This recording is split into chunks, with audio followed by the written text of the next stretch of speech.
Se ha hecho alusión que el surgimiento del derecho administrativo tiene una fuente en Francia, muy especialmente en el contexto de la Revolución Francesa.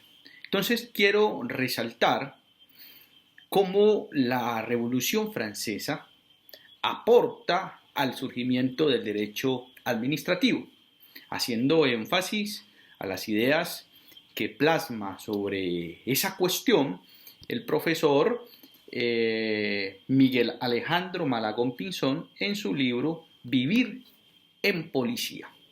Entonces, mencionemos algunos elementos otorgados por la Revolución Francesa en el surgimiento del derecho administrativo y que consideramos importante resaltar.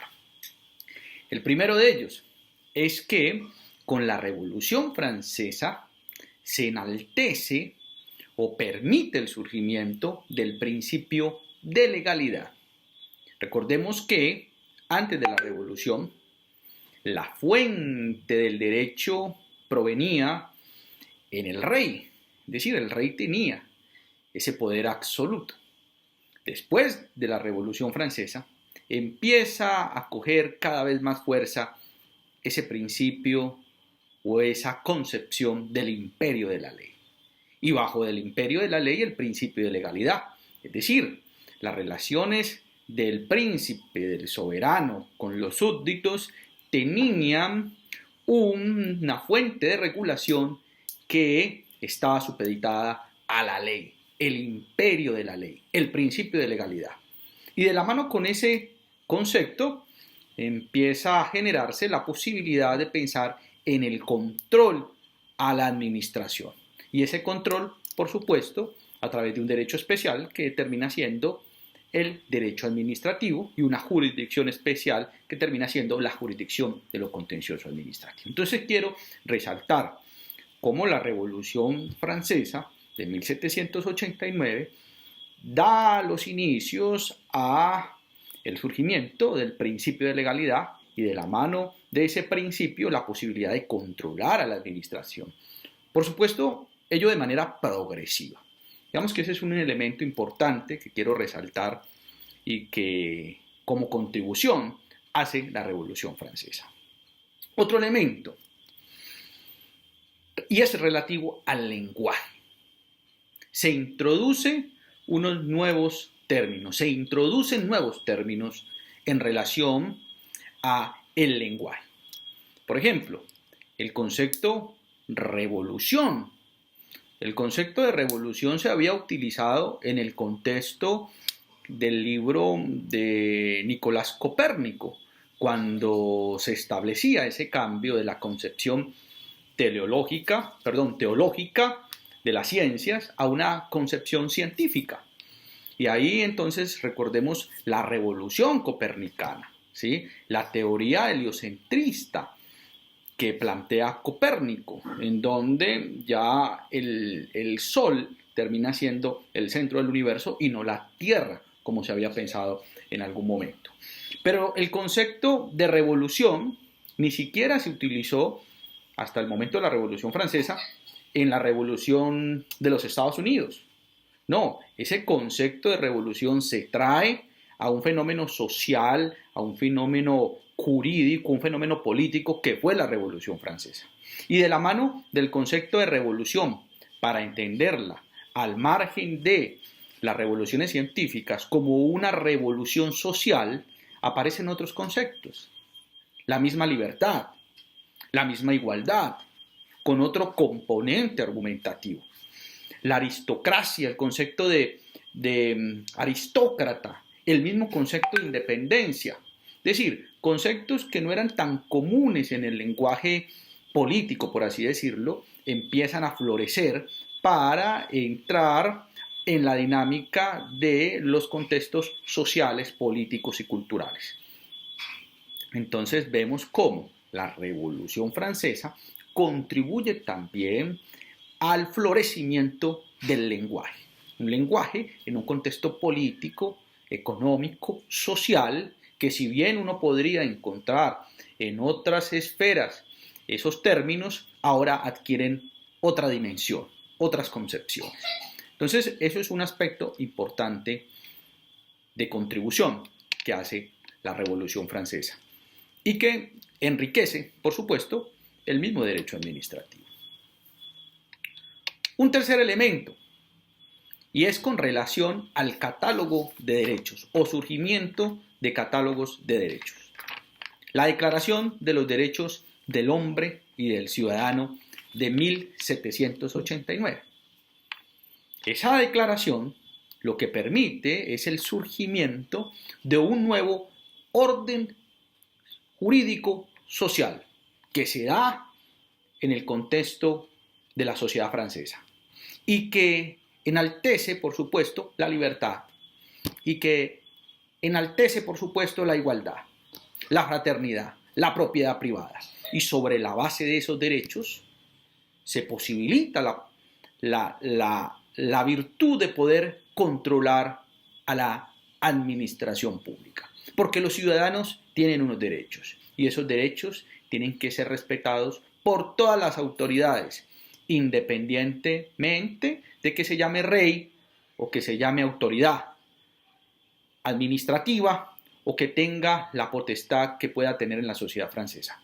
Está el imperio de la ley y de la mano del imperio de la ley una serie de derechos que se otorgan a los ciudadanos como fuente de bienestar y que posibilita, por supuesto, el control de la administración pública sobre la base de esos derechos. Entonces ese sería un tercer elemento. Un cuarto elemento, hay un traslado de la soberanía. Si antes la soberanía radicaba en el poder omnímodo, en ese estado de policía que tenía el rey, ahora hay una traslación de soberanía que va desde el rey hacia la nación. Y la nación está representada por el pueblo. Y entonces ya el pueblo es el que ejerce el verdadero poder. Y con esa noción de soberanía nacional que radica en la nación y esta se representa a través del pueblo, pues se introduce también la posibilidad de hablar de una democracia representativa, en el sentido de que es el pueblo el que elige el parlamento y el parlamento establecido en una Asamblea Nacional Constituyente representa al pueblo y ahí surgen las leyes y ahí está el poder legislativo y ahí está delimitándose el principio de legalidad.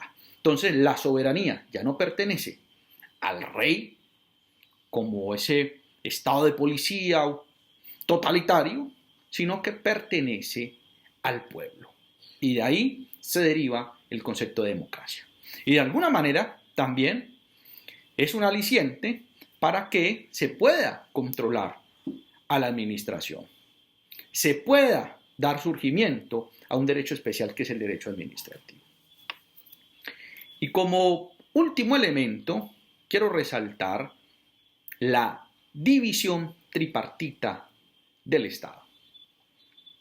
Esa división tripartita del Estado permite la desconcentración del poder, disminuye el poder y entonces disminuye el poder al rey y empieza a ceder competencias a otras autoridades. Entonces esa división tripartita que empieza en una rama ejecutiva, ¿sí?, que administra, que ejerce esa función administrativa, ya que gobierna, que también podemos analizar una rama legislativa, que es la encargada de hacer la ley, y en ese Estado de derecho legalista pues era la más importante, porque incluso los jueces no tenían tanta fuerza, el poder legislativo no tenía tanta fuerza como lo tiene hoy en día, porque se supone que era la ley la que generaba justicia, la ley se asemeja al derecho, y entonces los jueces tan solo lo que hacían era amplificar lo que el mandato legislativo había introducido. Entonces tenemos un poder legislativo, un poder legislativo, un poder ejecutivo y tenemos un poder federativo o federal. Y que ese poder se encargaba de resaltar las relaciones internacionales. Entonces, tres formas de poder.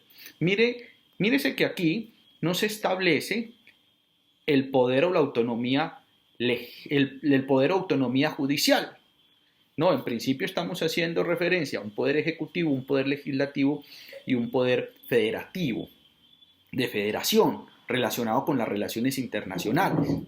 Hoy nosotros, por ejemplo en Colombia, pues tenemos una división tripartita en donde hay una rama judicial, ¿sí?, de los jueces. Pero se da en Francia esos tres poderes inicialmente en razón a que el poder legislativo se entendía que incluía la voluntad de justicia. Entonces los jueces lo único que hacían era replicar lo que la ley había establecido, ¿ya? Porque había una sinonimia entre ley y derecho, que hoy con la evolución pues, del Estado constitucional tiene otra concepción. Pero digamos que quiero resaltar entonces esos elementos de la Revolución Francesa que enriquecen el derecho administrativo. Un principio de legalidad, una revolución en cuanto al lenguaje, un nuevo orden jurídico social en razón al catálogo de derechos como es la Declaración de los Derechos del Hombre y del Ciudadano de 1789, una nueva concepción de soberanía nacional que reside en la nación, en el pueblo, y que da e introduce una democracia representativa, y una división tripartita del Estado que lo que hace es menguarle poder al rey o a quien gobierna y que permite de alguna manera todos estos elementos establecer una jurisdicción de lo contencioso administrativo o abrirle paso a la posibilidad de controlar la función pública a través de la jurisdicción de lo contencioso administrativo. Quería entonces resaltar estos elementos que, como les dije, son elementos doctrinales que lo pueden revisar con mayor detalle en el libro del profesor Miguel Alejandro Malagón, Vivir en Policía. Muchas gracias.